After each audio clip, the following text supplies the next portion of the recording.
dédé ìwòyí ẹ̀yin èèyàn wa, ìròyìn Yorùbá rèé tó ń dé sétí ìgbọ́yín láti iléeṣẹ́ amóhùnmáwòrán ẹlẹ́rọ amìtìtì ìyẹn ti YNN. Segun Pryme ló ní ròyìn yín. Òyìnbó sọ̀rọ̀ wọ́pọ̀wé o, wọ́n ní the locomotion of a cantankerous camontologist can never be defactorized by scandalous tremosity. Ìyẹn ni wípé a kì í rówó lọ́sàn-án, iṣẹ́ òdẹ̀ kì í dédé ṣẹ́. Eléyìí tá a mú wá lọ́jọ́ tòní, ó fa kíkì o, eléyìí gangan ló ń pè ní gbàǹkọ́gbì ìròyìn.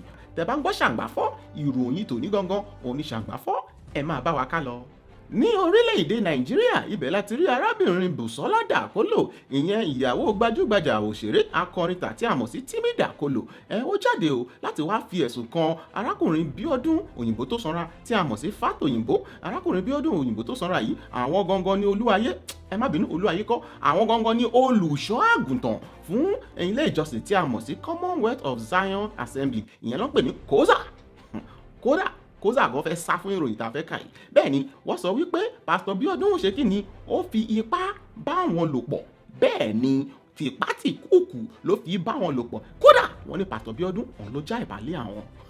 Ẹ wá rí i pé nǹkan kí ẹsẹ̀ ràgó. Ìròyìn kì í ṣe ìròyìn ṣeré o, ó ń ṣẹlẹ̀ lọ́wọ́lọ́wọ́ ni. Gbogbo Nàìjíríà ti dàrú bí mo ṣe ń bá yín sọ̀rọ̀ lórí ẹ̀rọ ayé àparò tí a mọ̀ sí Twitter, ó ti fọ́n yamayama. Tẹ́ bá gbọ́ lórí ẹ̀rọ kíákíá ká mọ̀ tí a mọ̀ sí Instagram, gbogbo ẹ ti dàrú. Lórí YouTube gan pàápàá, ibẹ̀ gangan ni ìròyìn ti kọ́kọ́ jáde. Tẹ́ bá ń gbọ́ kàsàlà ti bẹ́lẹ̀. Wọ́n ní arákùnrin Fatoyinbo yìí kì í ṣe alákọ̀ọ́kọ́ téèyàn máa jáde láti wá fi ẹ̀sùn kàn wọ́n rèé o. Ìgbà tárábìnrin kan jáde nìkan bí ọdún tó ṣe díẹ̀ sẹ́yìn, àwọn kan gbàgbọ́, àwọn kò gbàgbọ́. Ṣùgbọ́n eléyìí tó jẹ́ wípé ìyàwó gbajúgbajà akọrin ló ṣẹlẹ̀ sí, àwọn èèyàn ti ń wò pé ìránṣẹ́ Ọlọ́run olùṣọ́ àgùntàn, kàkà kó jẹ́ kẹ́ máa ṣọ́ àgùntàn abẹ́ àwọn ọmọ ọlọ́mọ òun lẹ̀ ń ṣọ́. Wọ́n sọ pé nígbà tí arákùnrin Fatoyinbo ṣe tán, ìṣe lọ wọnú mọ́tò lọ, wọ́n lọ mú ọtí ẹlẹ́rìndòdò tí a mọ̀ sí mineral, pàápàá jùlọ èyí tó ń jẹ́ Crest. Bẹ́ẹ̀ bá mọ Crest ní àbúrò Schweppes, bitter lemon ní àwọn méjèèjì. Ló bá fún arábìnrin ní Crest o, ló bá ń kó máa dààmú gọ́gọ́gọ́gọ́. Àwọn wá wòye pé kí ló dé tí pásítọ̀ ṣe lọ mú Crest wá fún arábìnrin yìí. Ibi tá a ti tọpinpin nǹkan tó ṣẹlẹ̀ gan la wá rí wípé ṣe rí Crest tí à ń sọ̀rọ̀ ń pa ẹ̀. Bí èèyàn bá ṣẹ̀ṣẹ̀ ṣe tìbí tán tí ò bá fẹ́ kó dọmọ, ìyẹn ní nǹkan ọmọkùnrin èèyàn kó má lọ dọmọ, wọ́n tó bá fún wọn ní Crest.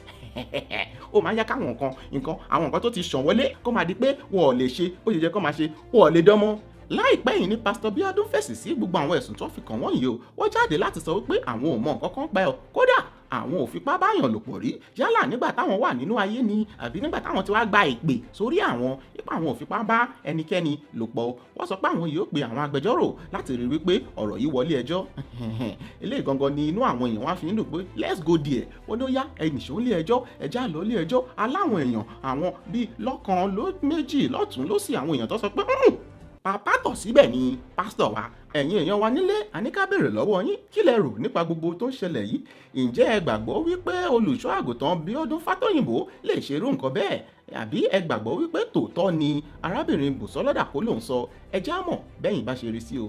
Látàrí gbogbo eléyìí tó ṣẹlẹ̀ yìí, àwọn ọmọkọ́mọ kan wọ́n ti wá jáde, wọ́n wá ń béèrè wípé ìgbà tí ò sí Crest mọ́ sìn, ṣé a lè máa lo bí Schweppes bitter lemon láti fi máa dóyún dúró? Èmi ò mọ̀ o, kò yé mi o, mi mọ̀ bóyá ní gbogbo nǹkan tó kà lẹ̀ ìyẹn gangan lẹ rí dìmú, ẹ̀yin ọmọkọ́mọ aláyé bàjẹ́.